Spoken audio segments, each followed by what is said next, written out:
How's it going, everybody? Thank you for watching another video. So today we're talking about golf, more specifically what is going on with this LIV Tour from Saudi Arabia.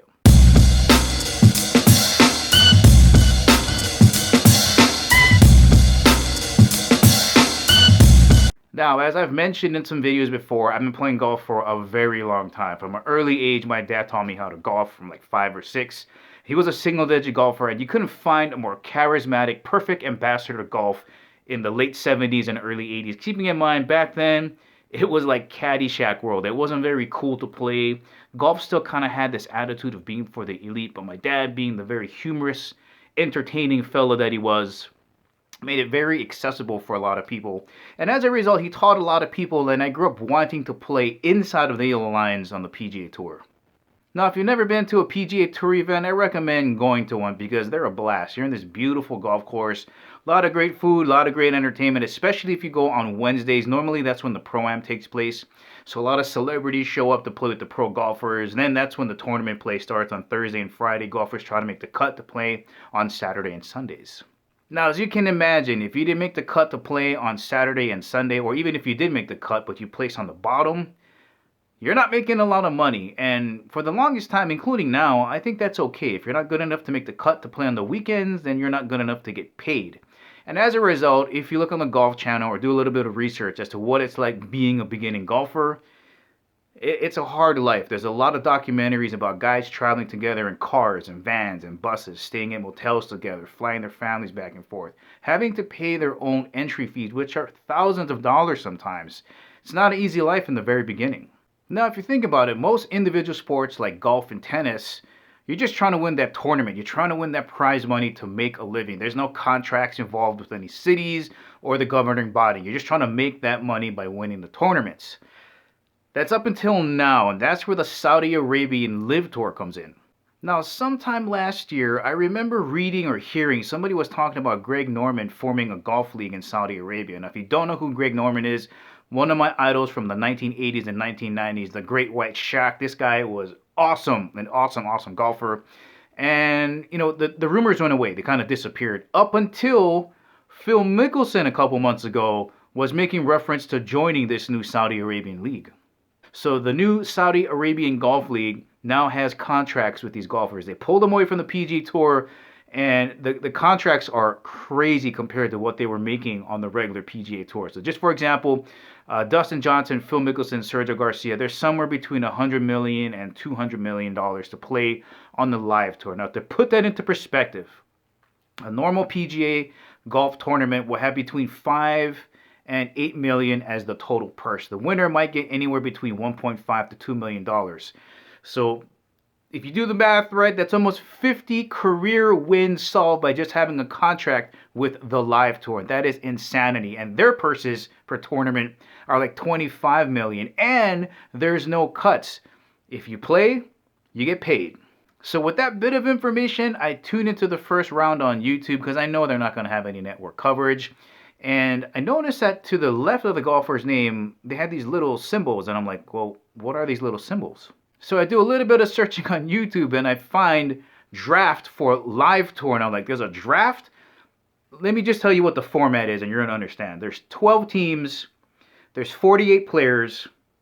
You only play 54 holes, which is 18 holes less than a normal tournament.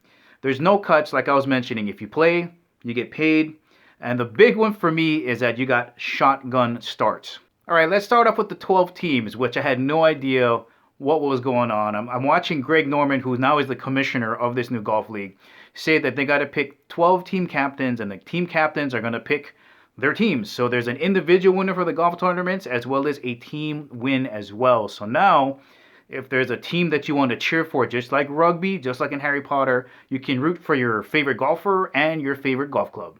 So that's 12 teams, 12 team captains, 48 players. There's no cut. If you're playing, you get paid. And here is the killer part. Instead of having to play 72 holes, you're playing 54 holes, and the season is only 8 events long.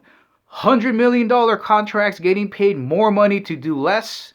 That's a no-brainer. And the cherry on top, well, there's actually 2 cherries on top. Number 1, it's a shotgun start. Now, when you're watching golf on TV, it's single tee. You gotta wait for your time, and it's exhausting watching and just waiting for single tee action. This league is all about shotgun start, which if you've ever been to one of these, it is so much fun and so much faster. So you got 18 holes, you're assigned a hole. So maybe I'm in the first group on hole number 3. I might be group 3A, which means I'm on the tee. You might be 3B, which means you're on deck. And everybody starts at the same time. Now, with everybody starting at the same time, that means less hours on the golf course. So again, 18 less holes, less hours on the golf course, less work, more money, why not? The other cherry on top are the bonuses that the Live Tour is putting out there. They just released that if anybody shoots a 54, they get $54 million in an extra bonus. So who knows what other kind of bonuses the Live Tour has plans for these golfers. Now, as you can imagine, the PGA Tour is not happy about this. The only thing that they can do to stop the bleeding is say that, hey, we're going to suspend the players that go over to the Live Tour. And that's what they've done. They've suspended, I think, all of the 17 or 18 players that have gone over there because they just are not going to be able to compete monetary wise, right? You can't compete with the wealth of a nation. It's being funded by a public investment fund, and it is absolutely bottomless. And the Saudi Arabians don't even care if they lose money on this little tiny piece of their overall funds.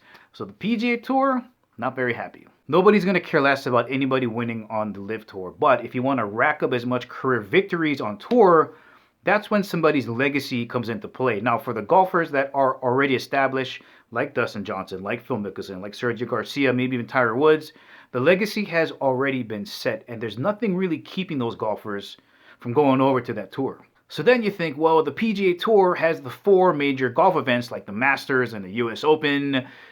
Not really. So the PGA Tour events host their events, but they're separate from the 4 majors. Those are controlled by those specific events.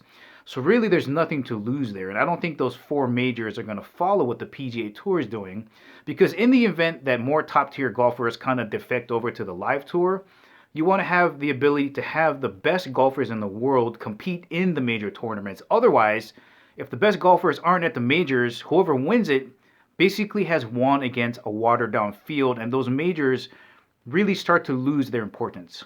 Now, let's not forget about the 800-pound gorilla in the room here. And that is the simple fact that these golfers are taking money from Saudi Arabia, who, let's be honest, that country doesn't have the best reputation. Now, I personally don't think that the Live Tour is going to last very long. I think the Saudi Arabians are going to just lose interest, even though they don't care about losing money. I think they're just going to lose interest in wanting to fund that. And I think the golfers from that tour are going to end up back on the PGA Tour. But right now, it does really feel like WCW versus WWE or UFC versus Bellator or even ONE. Who knows who's going to win? The only thing I do know is that the guys that went over there, they got their money.